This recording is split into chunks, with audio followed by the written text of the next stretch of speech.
Okay,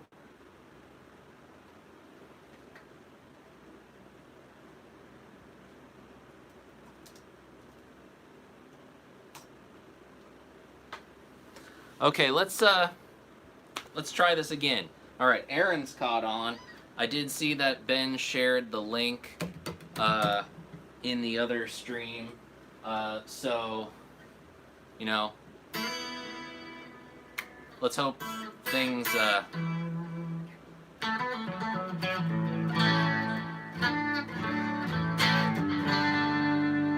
We got 3, we got 4. I'm just gonna play around, so you know.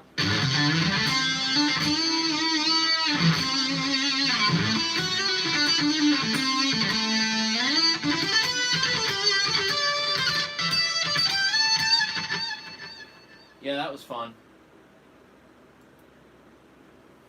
Wow.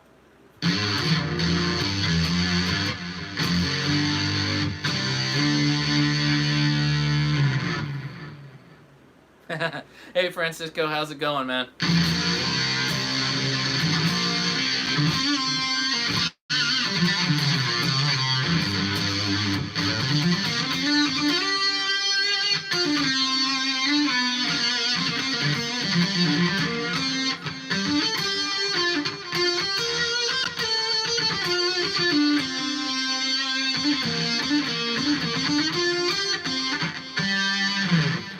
Well, you know, Francisco, I don't think necessarily that Strymon is like late to the game. I personally think that what Strymon has chosen to do with it is they really took their time on it.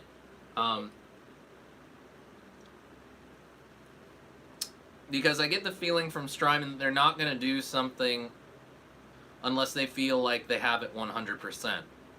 So, you know, this really seems to be the year of the preamp, you know, the preamp pedal.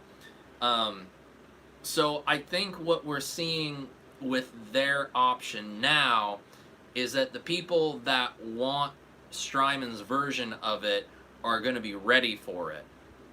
I think if they would have done it maybe 2 or 3 years prior, it would be really risky. Because it's not, you know, guys, it's not just a cab loader. It's not just a cab IR loader. It's a amp sim with a cab IR loader. So I don't necessarily think that 2-3 years ago stuff like that would have really done well. Personally, in my experience within this whole like weird gear business is that it's only been in the last 1.5 to 2 years where we've really seen like good product that you're able to play and record directly. Well, I'll be the first person to say it. You know, analog cabinet simulation was never very good to begin with. And I say that with all the love in the world for stuff like the Carvin Legacy Drive and the Carvin X1, which has a built-in analog speaker simulator. But really, excuse me, it's nothing more than just like a filter circuit that is trying to replicate what they think that a speaker should sound like. So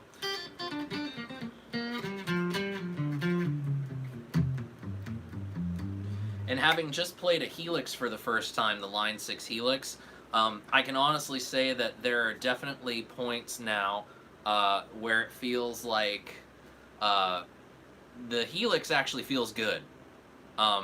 Cabinet sims in general feel really good. The fact that you see Chinese companies like Moore and Nux making their own cabinet simulator pedals means that the technology has gotten a lot easier.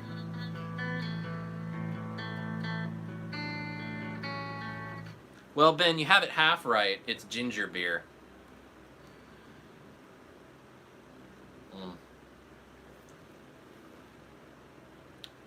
You like the live stream inception right there?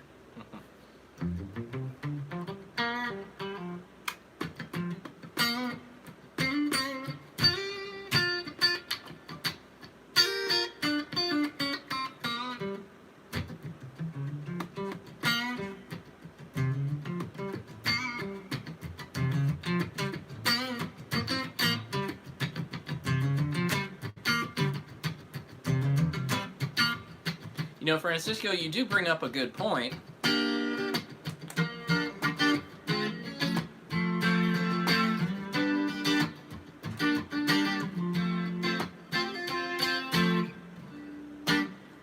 know, it does seem like, you know, Two Notes has been around for a while, but, you know, Strymon's a pedal company, and a lot of the Two Note stuff started out as, you know, rack stuff, rack gear.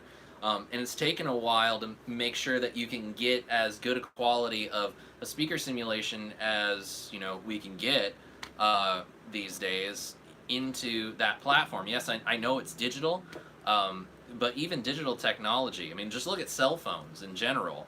You know, digital technology has come a long way since the 80s, and especially over the course of the last decade, digital technology has, you know, gotten so much better. Speaking, I saw someone bring up the old Line 6 pod, something that I guess Glenn Fricker endorsed it, which is surprising to me.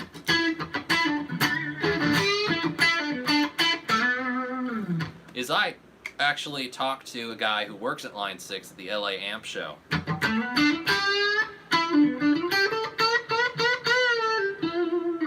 And he was telling me he still keeps his Line 6 Pod 2.0, as do I, because he still feels like it's got a lot left in the tank.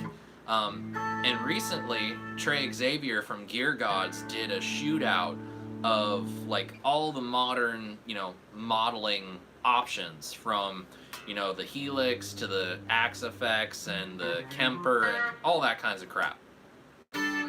And he put up a mystery box, which was basically a Line 6 Pod 2.0 with the speaker simulators completely turned off and running that into newer IRs.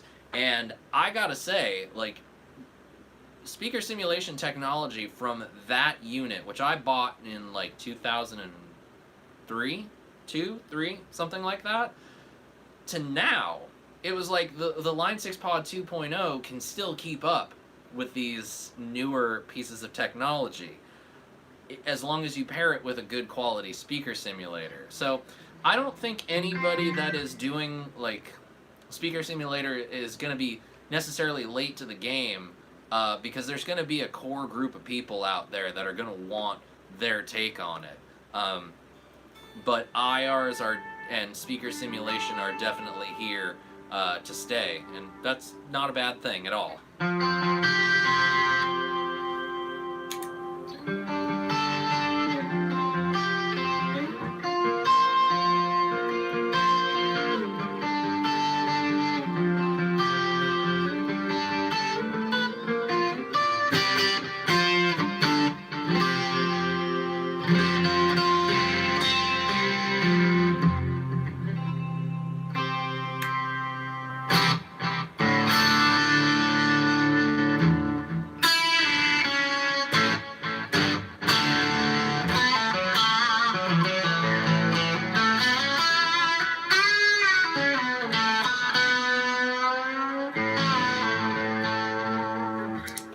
Well, you know, Jay, or was it Brian? Yeah, Brian, you bring up an interesting point about Nirvana and their rack systems, or what they did to the rack system. And what's interesting right now is I was actually talking to Mason from Vertex Effects. We were planning on meeting up sometime soon, possibly this week, because he's in town working on a pedal board for Tosin Abasi of Animals as Leaders. Go figure, a gent band with a guy who wants a pedal board with normal pedals, and he's running them all into a Morgan amplifier, like a tube amplifier. So even a guy who his gear tastes have always been slightly forward thinking, in a genre that's gear preferences have always been on the more forward thinking side of things, even he's now switching to a setup that is very old school. I don't necessarily think that the new technology is going to make it easier for the musician to work at home in the studio, but it's not necessarily going to make it can make live sounds easier to get, but I don't think it's going to fully replace it. You're still going to have holdouts.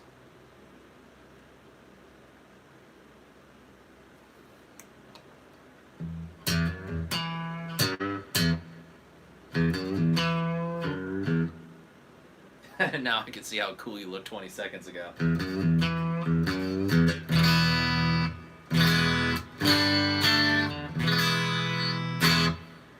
Well, you know what, Francisco? I like this one a lot.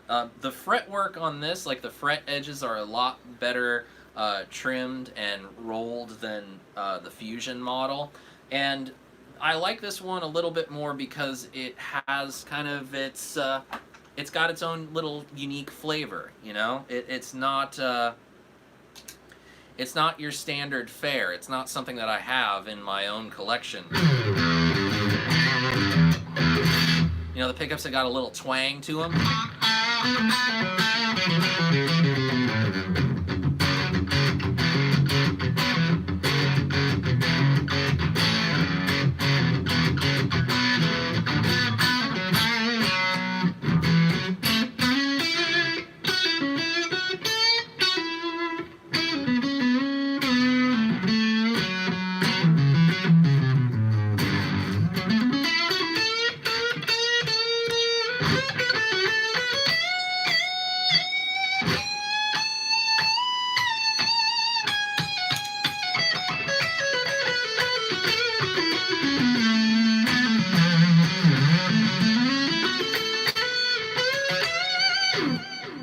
Yeah, it feels really good under the hands, and it doesn't feel like something I have currently.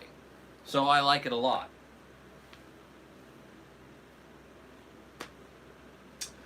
Jay's asking what my opinion is on the best way to monitor modelers. Now, Jay, that's an interesting question. Personally, what I have enjoyed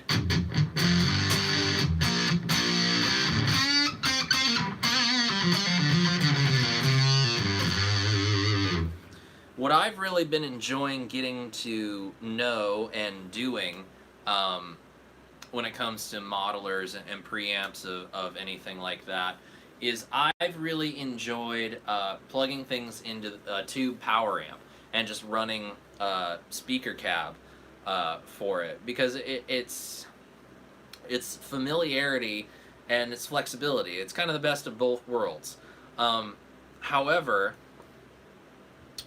you know, you mentioned the Line 6 power cabs, which I did play a Helix through, and I thought it was good. But at the end of the day, the thing for me is always, if you're at a stage where you're probably going to be using, like when I visit, oh my god, did I freeze again? No? Did I freeze? Am I still here? Hello? Okay, the camera's still moving. Yeah, okay, we're okay. Jesus, what is going on here today?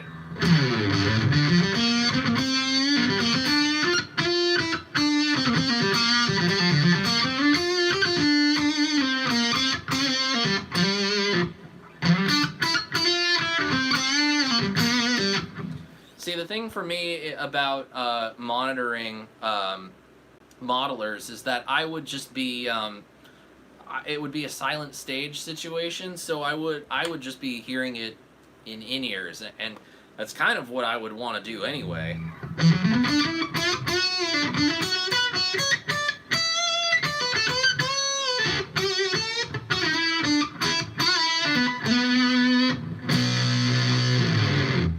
And the thing for me too has been, as I've been trying different setups with all the different equipment that I have, with all these different things that I've acquired over the course of this last year especially, it seems to be that what I'm experiencing is the things that feel best are the things that are closest to like what guitar players actually enjoy. I think one of the reasons the Katana amps have done so well is that, yeah, they model certain amp tones, but at the same time, the power section is Class AB. It's not Class D. Class D, although very nice, it has its inherent flaws. With something like Class AB, you get something that feels like a tube amp, you know? A lot of tube amps, we have Class A, we have Class AB, those are like... Those are the kind of things that we want. We want to feel the squish and...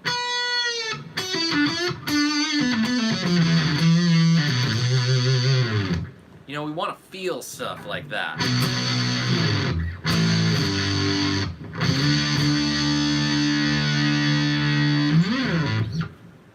So, when a piece of gear doesn't give us that thing that the feel that we want, because that's really the most important thing. I can play any kind of sound that I want, but I need it to feel good. Something like this.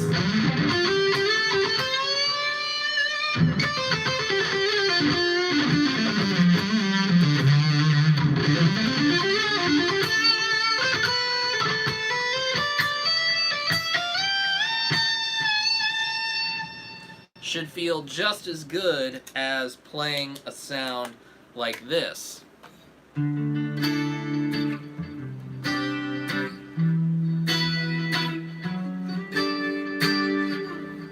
And there's a point where certain pieces of equipment don't translate this kind of wide variety of sounds as best as they possibly can. And so I think that's really what we find with a lot of, you know, modern powered monitors, is that it's kind of like, it's a great idea, but at the same time it just like, it feels like it defeats the purpose. You get the Helix or you get the Kemper or you get whatever in order to like downsize, but now you're gonna have to lug around a cab, you know. I hear a lot of guys, you know, they use Kempers or they use Helix or they use Axe effects at church and it's silent stage. But then there's a lot of guys who need to have a cab behind them to feel comfortable. And it just is like, okay, well, why don't you just get an attenuator?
See, that's why I went, Aaron brings up switching to combos and flight cases. I guess you're putting the combo on top of the flight case, huh? That's why I ended up going with a head and a 212 cab, because the 412 cabs, when I bought my Orange, you know, doing anything with a 412 cab was just silly. You know, you were only playing clubs. You weren't going to be playing any arena stuff anytime soon. So the fact that to me, an Orange 212 sounds just as big as any normal 412. I'm perfectly fine. I've played the whiskey with it. I've played small bars with it, and my tone was always at that point very reliant on preamp gain. I didn't need like a whole lot of push from the master volume, so it really didn't bother me if I had to turn down low. You know, I know how to make adjustments to make myself comfortable.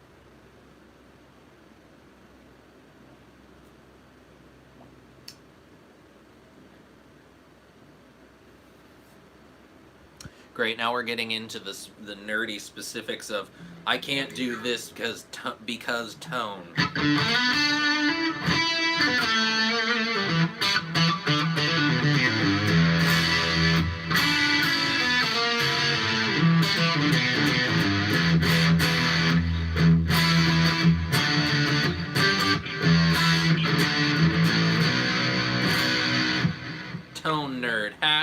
Hashtag tone boner.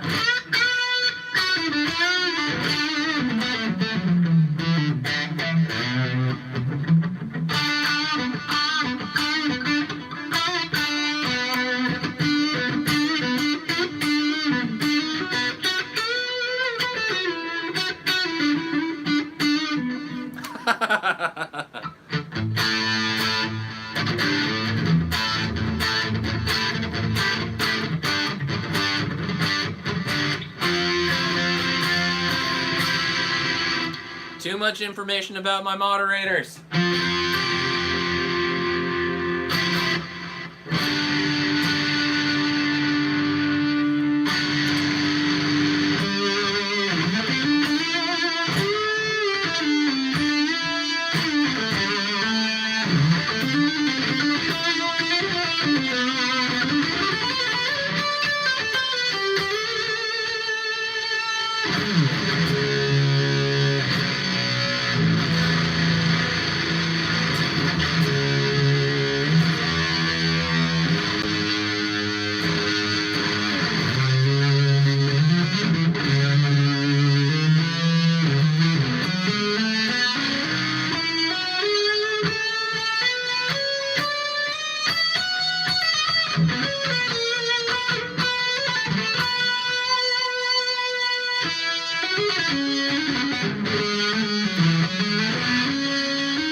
We are talking way too much about y'all's backsides, alright?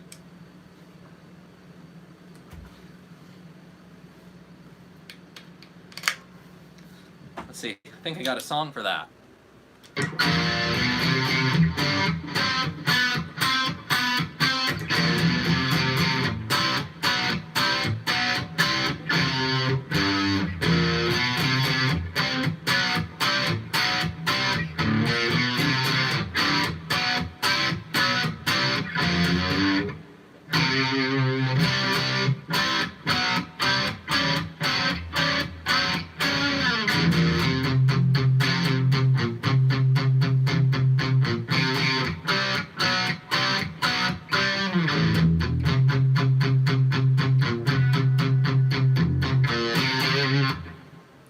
Yeah, Francisco, I really like this kind of stuff. It's very different, and I think that's what I'm really gonna like about doing the videos, and of the bootlegger guitars as well. I'm gonna be taking those to a tech to get some setups done on them before I shoot the videos. But they're all kind of different from what I have on the wall, and I think with the Harley Bentons in particular, being as inexpensive as they are, you're going to be able to access a lot more sounds and a lot more different types of instruments than you would otherwise have access to, and that's a lot of fun.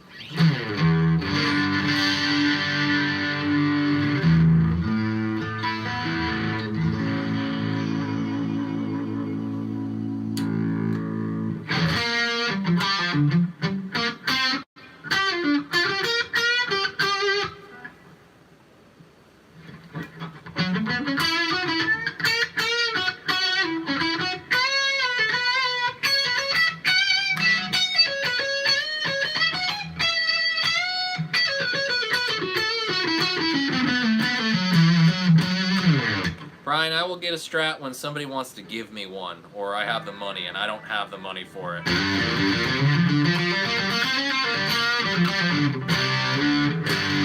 What up, Pedalboard Jedi? Thanks for the compliment.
Hey, Mickey, how you doing, buddy? Good to see you.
Yeah, these guitars feel pretty darn good.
It's like one of my favorite Joe Satriani things. Hi Janice, thanks for stopping by.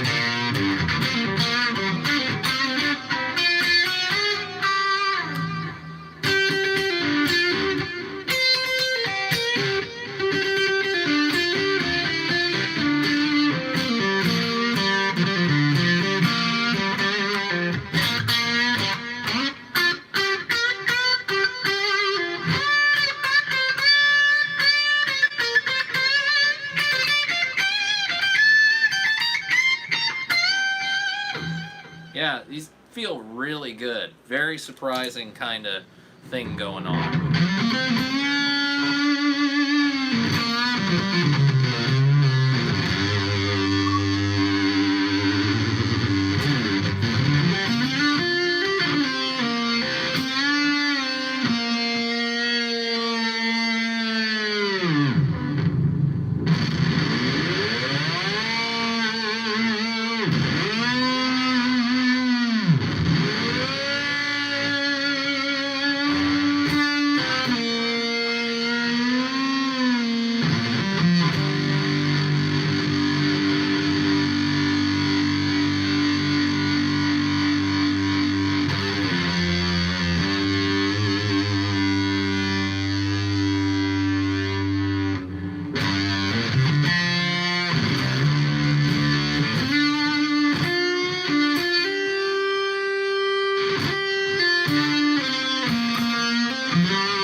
I could kind of jam on this all night, you know?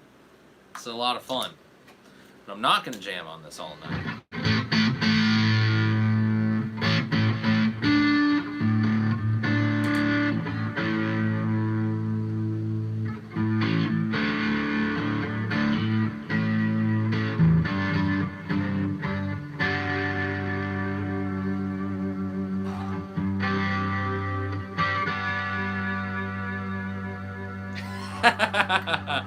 Oh, Mr. Aaron Lee, always with the ever amazing observation. We're an open community. We've talked male butts or lack thereof, acid trips, and space travel. It's all good. Hey, speaking of space travel, who enjoyed the Rise of Skywalker trailer? You know, Francisco, it's funny that you say that because when I played this particular one at Ryan's place, I thought maybe I should change it. Playing them now, I don't feel like these are bad pickups. I think they actually sound really good. Hey, Maddie, how you doing, buddy? Good to see you. I think they sound really good. But for me, when I think of a model like this with a locking nut, Floyd Rose, all that kind of stuff, to me, it's like I'm thinking like hot rodded 80s guitar tones. So I think high gain, I think high output. And so if that's kind of what you want to go after by having this guitar in your collection, then you might want to change the pickups. Me personally, I think it's okay.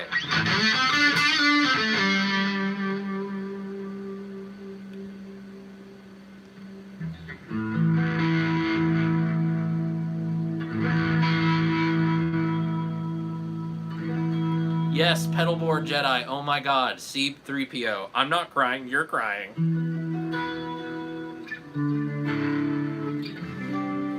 And it's good to see that you guys are, a lot of you guys watching the stream tonight are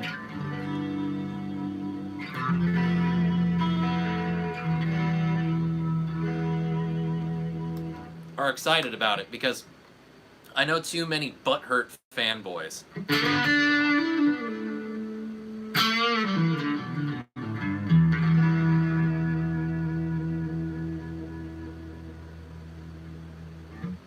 Mickey, the pickups that are in the Thomann stuff all come from a company called Roswell. I don't know if it's a Thomann house brand. I think I've seen Roswell pickups in the Trev Wilkinson vintage guitars under that brand. But I don't know. I don't know if it's a house brand or not. But the point is that actually I feel like I like the Cabernita pickups a little better than the than these particular humbuckers, but that's just because like I said, when I see this kind of guitar, I think hot rodded tones, I think stuff like that. With the Cabernita Telly, I feel like they do have a little bit of that like Filtertron twang, but they do have more of that like humbucker meat and potatoes kind of sound to it.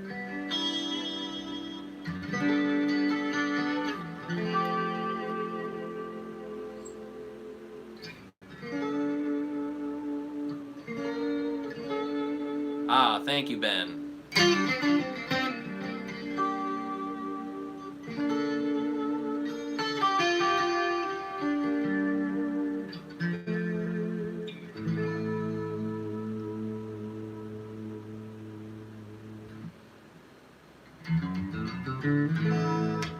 Matt, are you talking about the Sustainiac pickup? Beard OG, yup. What's going on, buddy? Welcome to the show. Last few minutes of it, at least. Mickey, these are... Harley Benton is the house brand of guitars and basses and other instrument products from Thomann. So they make a bunch of import guitars. They're all relatively inexpensive. Bear, dog, yup. Beard, dog, OG, yup. Whatever. How is it? Tell me. Tell us. Curious minds are dying to know.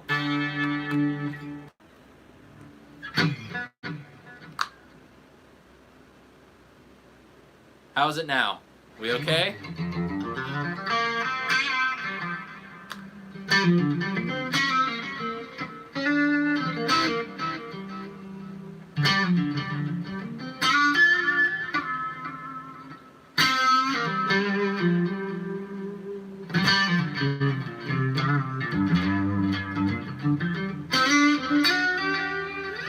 So yeah, Mickey, go on the Tomon website. There's a ton of different models that they have that you can check out and choose from, ranging in styles from stuff that's basically Strat and Telecaster copies to, you know, things like this, and you know, the Cabronita-Telly, Les Pauls, you know, a bunch of stuff. So go check it out.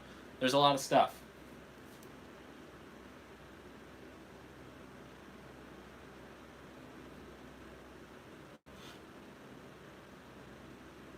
Yeah, Terry, I actually feel like these pickups, now that I've gotten them here, I've gotten them home, and I'm just playing them in my normal environment, I think they sound great. I'm a little like... My whole thing is that I know that there's going to be some people out there that they see something with a Floyd Rose and they're just going to want to, like, 80s shred all over the place, so...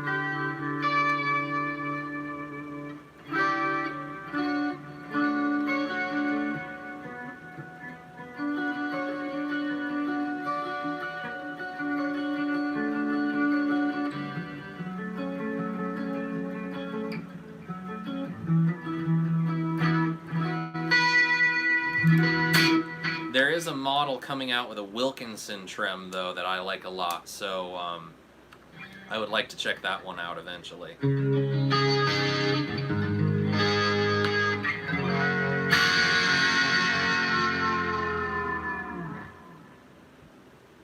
Yeah, it's pretty cool.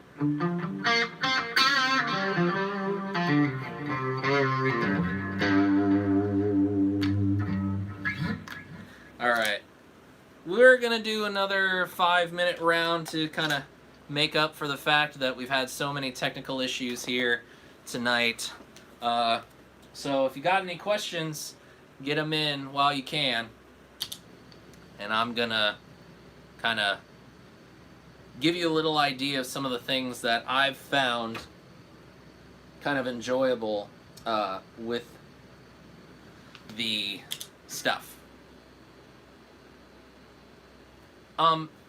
Brian, I do think that from what I've played, between this one, the Cabronita, and the Brian May Red Special style Harley Benton, it's hard. It's really hard to argue with them. The price is right, and it's one of those things, like, you could spend like at least $600 on an Ibanez or a good Schecter that would have these kind of features, and it might not be as good.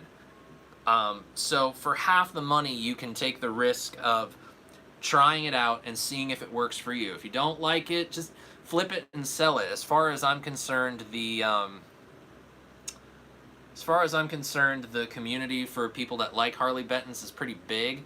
So I'm sure that if you don't like it, there's going to be somebody out there that wants it. So if you want to flip it, you can flip it.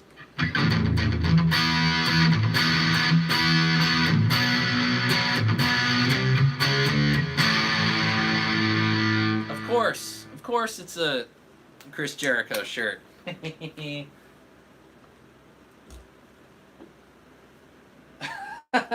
5-minute round SPJ versus Ryan Bruce guitar battle fight. Aw, thanks Aaron. Hey, Fluff can play some pretty heavy. Fluff can play pretty heavy stuff, and so can I. I wouldn't mind having a riff off. Just saying.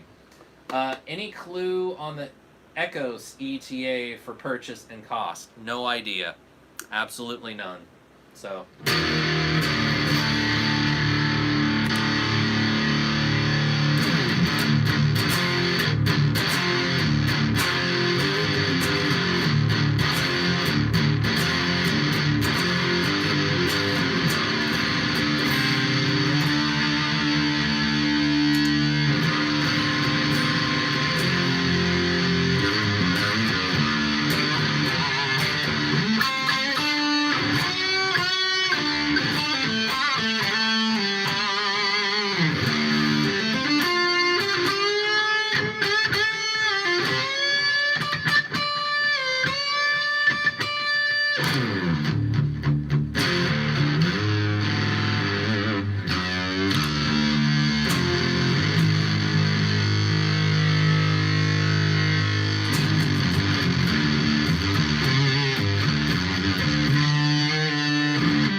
Damn you, Keely! Now Sean's doing wrestler entrance music. How about for the last few minutes I just rifle through as many like entrance themes for guys as I can possibly think.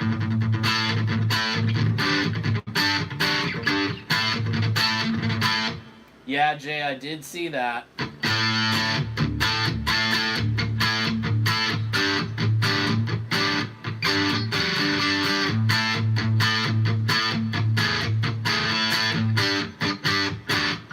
All right, here we go. 3, 4.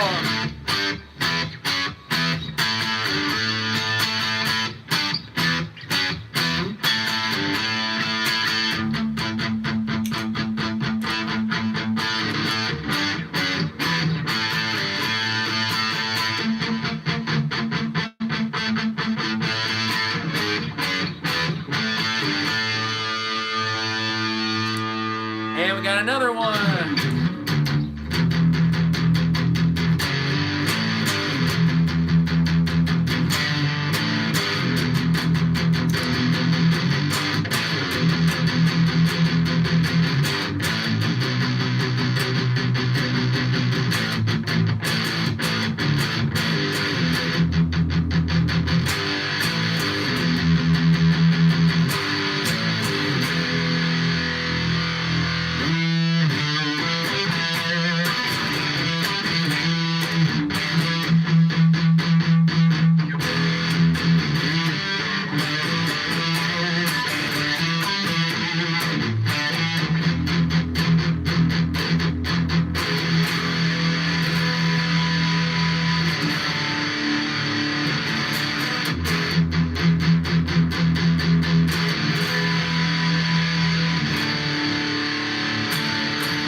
Let's see.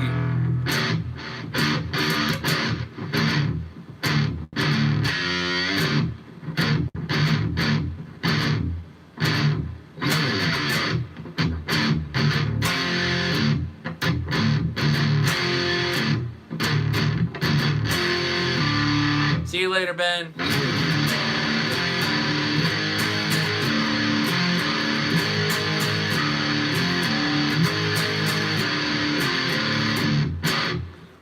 What else?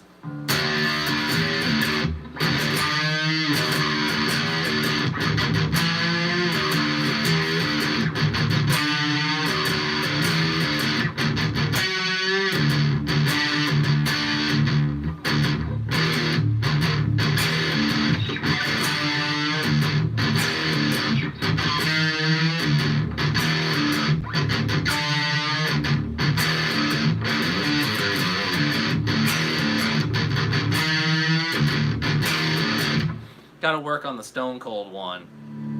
I think I know a few or others.